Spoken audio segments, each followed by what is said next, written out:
Hey folks, welcome to another vlog. And over the last 2 weeks since the last one, a lot has happened, but really not a whole lot that I've filmed. So this video is gonna mostly be me talking, kind of giving updates about all of this stuff. And I have a rucksack that I need to finish, so I'll probably film myself doing that.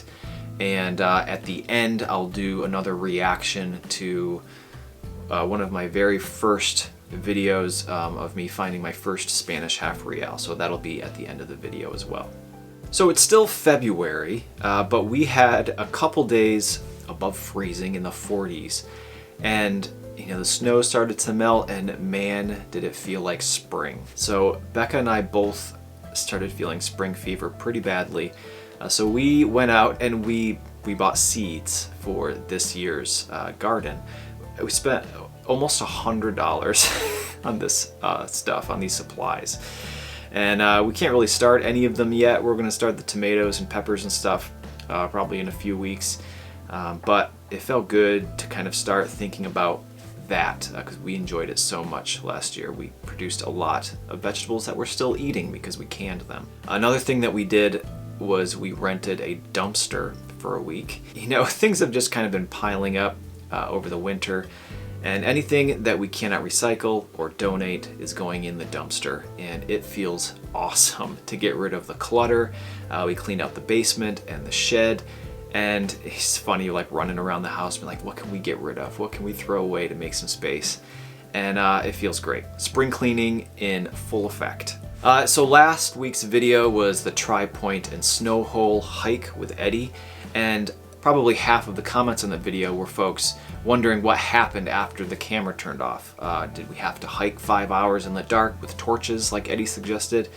I actually addressed this way back in November in one of these vlogs shortly after the trip happened, but I'll mention it again here. After the camera turned off, we just kind of were sitting and resting and talking about what the best choice would be, and we decided to kind of look at our GPS on our phones, and we noticed that there was a dirt road about a half-hour's hike away from our cars in the opposite direction from the way we were planning on going. And we made the decision to try to get to that road instead. There were logging roads most of the way, but we did eventually make it to that road, and we called for help. Somebody came and picked us up and drove us back to our cars. You know, lessons learned. It was fun. It was tiring, but we had a good time. Also last week, I had a telephone conversation with a TV producer, and I didn't want to give any information on it just in case it happened or it didn't happen, or I don't know. You never know with those types of things. But I'm going to talk about it now because it's been resolved. The producers were for the television show Curse of Oak Island. After we finish De Grau, which is ending soon, in the next couple months hopefully, we have a short list of other kind of treasures that we hope to look for. And these producers wanted to have us on season 2 of Beyond Oak Island, which is a television show I've never seen. We got rid of cable like 10 years ago, but apparently it's a show where the guys of Oak Island go and, you know, investigate treasures with people that are already looking for them, which seems like an exciting prospect. But Eddie and I took a week and we thought about it hard and talked about it, decided to respectfully decline. We just kind of want to do it on our own. It's probably an opportunity that we'll not get again, but we don't really have big aspirations to be TV stars. We just want to have fun doing our own thing, telling our own stories on our own time.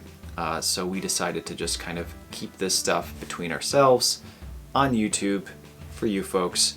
And you know, if a different opportunity arises with those guys or with different TV producers, you know, we'll give it thought.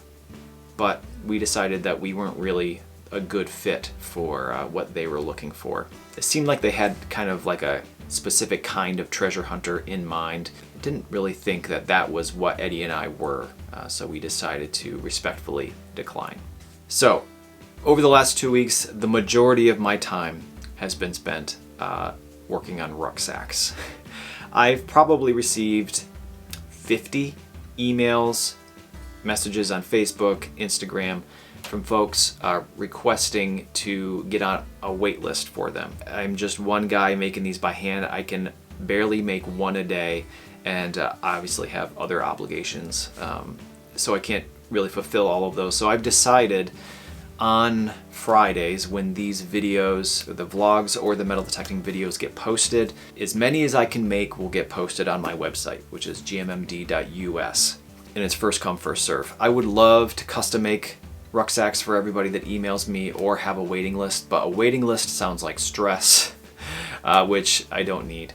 So they're going to be first come, first serve on the website, and I have an all leather rucksack, the first one that is half done, and we're going to work on that right now.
all done, and I think it came out great.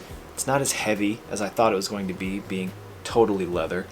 But I used this pull-up leather on the bottom, which, if you don't know what pull-up leather is, it's when you crush it, it gets these kind of distressed marks, and you can get those to go away by rubbing it or applying a little bit of heat.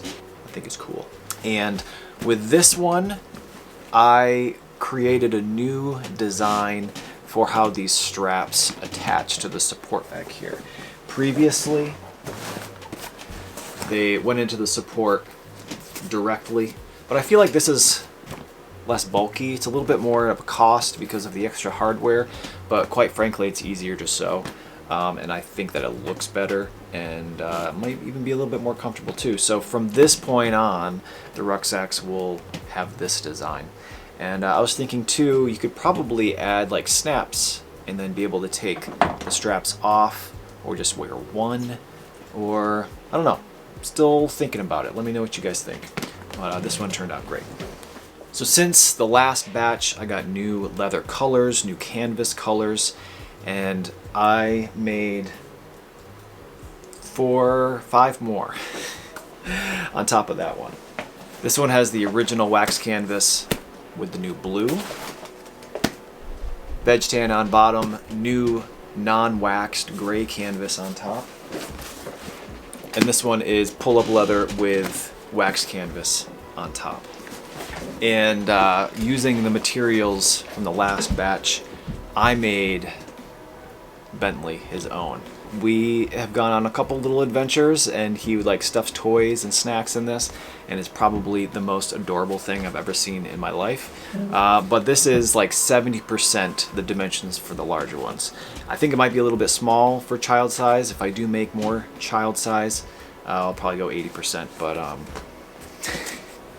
now earlier in this video I did mention that I wasn't going to be taking like custom orders, but a few weeks ago now I did receive a message from Brandon of the Adventure Archaeology YouTube page, and he sent me this idea of a backpack he was looking for, where at the bottom it would have a specific safe place for bottles that you would find when bottle digging, and it seemed like an interesting project. So I decided to make him one. I had thrown around different ideas of how to keep the bottles safe in the bottom of a rucksack, and I came up with foam that you would find in like a nice hard shell case, and I placed it at the bottom of a rucksack of my design. This one is significantly different though, because I did make these side panels instead of having a side seam, and it's significantly bigger so that it could safely hold 6, like Coke sized bottles in the bottom. And I custom tooled the AA for Adventure Archaeology on the front. It is heavy, and it is significantly larger than the other ones, but it needed to be to hold the amount of bottles in the bottom safely. So this bottom is stiff. So I probably won't make any more of these, but thought I'd show that. Turned out great. Go check out Brandon's YouTube page. So I'm going to keep one of those, and I have not decided which one yet, but the other 3 will be on my page right now, unless it's already sold out, because last time they all sold out in about an hour and a half. So now I'm going to get that half real video queued up, and we will watch it together. I have not seen it in about 4 years, so I'm excited to see it. Okay, I've got the video ready to go down here on my laptop, so I will be looking down here. Thinking back, pretty sure I was using my Fisher F2 metal detector. My buddy Corey was with me. I remember yelling stuff at him across the forest. Maybe a week prior to this, I had found a little tiny silver trime, a little 3-cent coin. And I remember thinking that that's what this was. Never occurred to me in a million years I would find a Spanish coin. Hadn't really occurred to me that you could find Spanish coins in Vermont. So let's watch this together. Yeah, so I don't know what it is. It's a little teeny tiny thin coin, and I think it's silver, and I don't know what it is. Getting right down there. Alright, let me get a different camera here. So this camera that I had would not focus close up. So for a long time in the beginning, I was just using my cell phone to get close-up shots. So this is what I just found. I don't know what it is. Actually a little afraid to rub it. I don't think I even had water sprayer in the beginning. Holy 1781. I just found a silver coin that's from friggin' Spain. Spanish silver coin.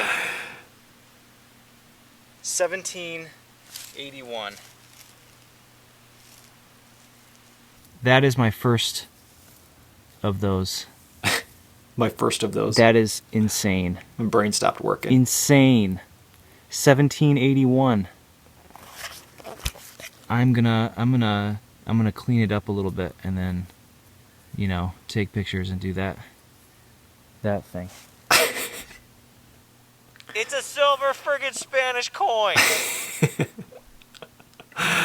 So you could probably hear I'm in shock. The words that are coming out of my mouth barely make sense.